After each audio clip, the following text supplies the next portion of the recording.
ብሩክ እንዳሰበው ነገሮች ሁሉ ቢስተካከሉልኝ እና የምፈልገውን ነገር እህቴን ወደ ሀገሬ ካስገባሁኝ ምንም የምፈልገው ነገር የለም። ምክንያቱም ከቤተሰቦቿ ውስጥ የማውቀው ምንም አይነት ሰው የለም። ስለዚህ አንዷን እህቴን ግን አምጥቼ ወደ ጤናዋ መመለስ እፈልጋለሁ። ግን ደግሞ አሁን እኔ የምፈልገው እሷም ራሷን እየሳተች ከሆነች እኔም እንደዚህ የድሮውን ማንነቴን እየረሳው ሰው ነኝ። ግን ቆይ እንዴት ነው የምሆነው በማለት ጠበቃው ያማክራታል። ጠበቃው ደግሞ ምንም ሀሳብ እንዳይገባህ ነገሮች ሁሉ በየጊዜው በሰዓቱ ይስተካከላሉ። ምናልባት ያንተ ትውስታም ይመለሳል ብዬ አስባለሁ። በምትፈልጋቸው ነገሮች በምትፈልገው መንገድ እኔ ከጎንህ አለሁ፣ ምንም እንዳታስብ ትለዋለች። እውነትሽን ነው ሲላት፣ አዎ እውነቴን ነው ብሩኬ፣ እኔ ላንተ አንተ ነህ እዚህ እንድደርስ እያደረከኝ፣ ለዚህ ሁሉ ደረጃ ያበቃኸኝ አንተ ነህ። በነገራችን ላይ እኔ እኮ እድገቴ እንደዚህ አልነበረም ታውቃለህ። ያን ጊዜ አንተን ባላገኝ ኑሮ ምን ይውጤ ነበረ? ይህን ጊዜ ወይ ሙቻለሁ ወይ ያልሆነ ሰው ሁኜ ጎዳና ላይ ነበርኩኝ። ታውቃለህ፣ አንተ ነህ ለዚህ ሁሉ ያደረስከኝ። አንተን በማግኘቴ አንተ እኔን በማግኘትህ ነው። ስለዚህ ብሩክ፣ እኔ ደግሞ ላንተ መስዋዕት መክፈል አለብኝ። የምትፈልጋቸውን ነገሮች ሳትደብቅ፣ ገንዘብም የሚቸግር ከሆነ በግልጽ ንገረኝ። የምትፈልገውን ሁሉ ላደርግልህ ዝግጁ ነኝ፣ ከጎንህ ነው ያለሁት ስትለው፣ ብሩክም እኔ አሁን የምፈልገው እንደሆነ እንደ ነገሩ አሁን ላይ እህቴ እንደተገኘችና ሕክምናውን ልትጀምር እንደሆነ ነግራኛለች ትርሲት። ስለዚህ እሷ ከጀመረች ደግሞ ግዴታ ገንዘብ ያስፈልጋታል። ገንዘብ ደግሞ ትርሲት እኔ እልክላታለሁም ብላኛለች። በጣም ጥሩ። እዚህ ጋር ግን የትርሲት መላክ አለመላክ ግራ ያጋባት ትርሲት፣ እዚህ ጋር ሚኪ ደግሞ እንዴት ገንዘቡን እየሰጠች ትጨርሰዋለች? እኔ ቀስ እያልኩ በራሴ ስም አደርጋለሁ ስል እሷ ግን አንዴ ለተቃጠለ ቤት እሰራለሁ፣ ቤት ለተቃጠለባቸው ሰዎች ቤታቸው ተሰርቶ እስከሚያልቅ ድረስ የነሱን የቤት ኪራይ እከፍላለሁ ብላ ገንዘቡን እየጨረሰችው ነው። አሁን ደግሞ ይባስ ብላ ደግሞ የብሩክን እህት አሳክማ ለማምጣት ወደ ሀገር ለማስገባት በሚሊዮን የሚቆጠር ገንዘብ ልታወጣ ነው። ስለዚህ እኔ ሚኪ ባዶ እጄን አጭብጭቤ ሊቀር ነው ማለት ነው። ምናልባት እኮ ትንሽ ቆይታ ብሩክን ራሱኑ ልታገባውና ልታረቀው ትችላለች፣ አይታወቅም በማለት በር ዘግቶ ብቻውን ጭንቅላቱን ይዞ ይንጎራደዳል። ልጆቹ አሁን ላይ እሱንም ፊት ነስተውታል። ልጆቼ ደህና ናችሁ ወይ ብሎ ቀረብ ሲላቸውም ልጆቹ ፊት እየነሱት ነው። እነዚህ የተረገሙ ልጆች ደግሞ ምን አባታቸውንስና ሆነው ነው ደግሞ እንደዚህ ፊት የነሱኝ? አዎ እነዚህ ልጆች ራሱ አሁን እናትና አባታቸውን አንድ ላይ እንዲኖሩ ይፈልጉ ይሆናል። ከሾፌሩ ጋር አንድ ላይ ቁጭ ብለው መወያየት ይጀምራሉ። ምንም ማድረግ እንዳለብኝ አላቅም። ልጆቹ ራሱ አሁን ላይ በጣም ችግር አጋብተውኛል። የሚያደርጉት ምን እንደሆነ አላቅም። ምን እንደሚፈልጉም የማውቀው ነገር የለም። ይኸው ልጆቹ ራሱ እየራቁኝ ነው ይላታል። ቆይ አንተ ተረጋጋ፣ ምንም ነገር እንዳታስብ። ነገሮች ሁሉ በሂደት ይሄዳሉ፣ ያልቃሉ። ስለዚህ መረጋጋት አለብህ። ልጆቹን ደግሞ መስደብና መቆጣት እኮ ትችላለህ። የኔ ልጆች እኮ አይደሉም።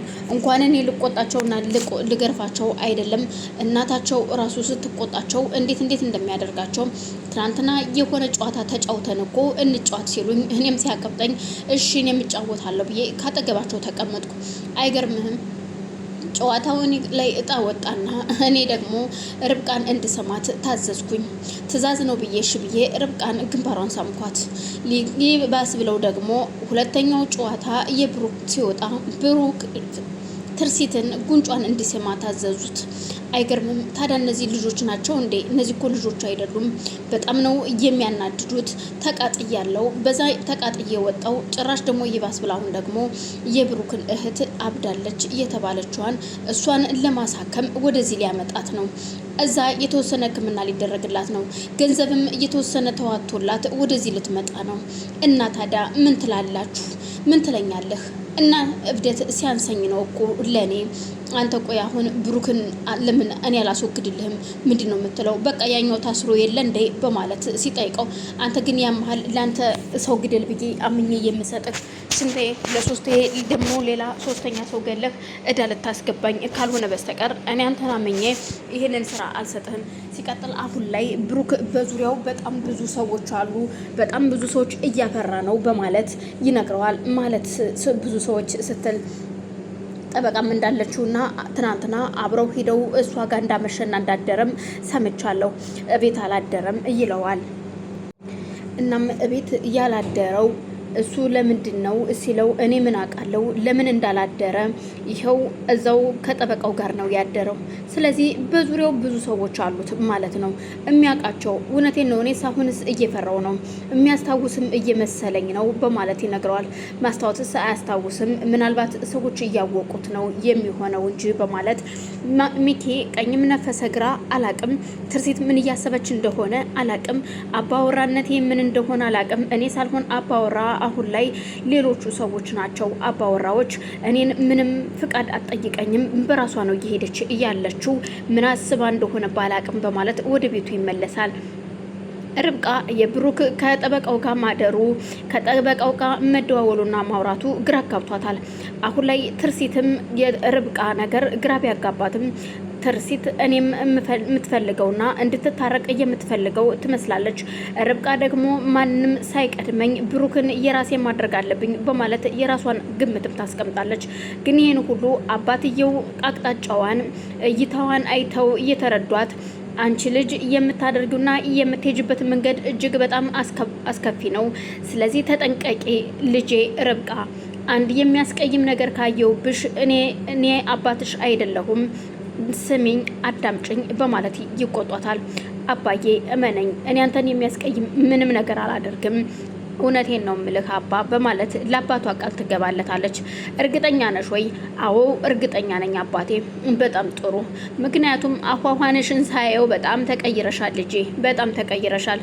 እኔ ቅርታ ያደረኩልሽና አሁን ላይ እንደ ድሮ እየተመለስኩልሽ ይቺ ምስኪን ሴት ለነዛ ሰዎች ስለደረሰችልኝ ነው እንጂ ማ ቢሆን እንዳንችማ ስራ ይኸው አብሮ የሚኖሩት ጎረቤቶችን ባዶ ሜዳ ላይ አስቀርተሻቸዋል። ስለዚህ አሁንም ደግሞ ሌላ ጥፋት አጠፋለሁ ብትይ ይኸውልሽ ልጄ እንደሞተችው እናትሽ ነው የምትረሽኝ በማለት ያስጠነቅቃታል። በር ላይ የተንጎራደደች ልጆቹ ገብተው የሚያወሩትን ንግግር ግራ ያጋባት ርብቃ እነዚህ የተረገሙ ልጆች ደግሞ ምን ፈልገው ነው? እውነት ትርሲትንና ብሩኬን ሊያስታርቋቸው ባልሆነ፣ የእውነቴን ነው ብሩክ የማንም አይደለም፣ የትርሲትም ሊሆን አይችልም፣ የኔ ነው። ትርሲት እኮ አግብታለች እያለች ብቻዋን ትንጎራደዳለች።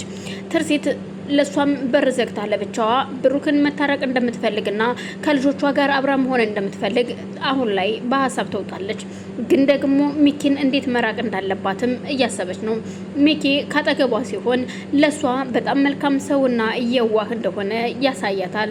እሷም ይህን መልካምነቱን እያየው እንዴት ብዬ ነው ሚኪን የምርቀው? እኔ ምን ማድረግ አለብኝ? ቆይ እነዚህ ልጆች ምን አይነት ሀሳብና ጭንቀት ነው ግን የለቀቁብኝ? ምን ጉድ ነው አምጥተው የነገሩኝ? በማለት ልጆቿን መውቀስ ትጀምራለች።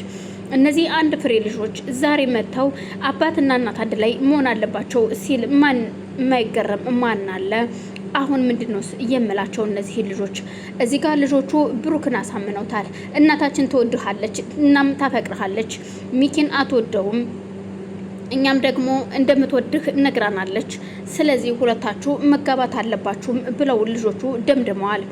ሽማግሌውንም ብሩክና ትርሲት እንዲጋቡ ልጆቹ ሲጠይቋቸው፣ ሽማግሌው ግን እጅግ በጣም ደንግጠዋል። ምን ጉድ ነው በእነዚህ ልጆች አይምሮ እየተቀረጸው? ምንድን ነው? እኔስ ይህን ነገር አልችልም ልጄም።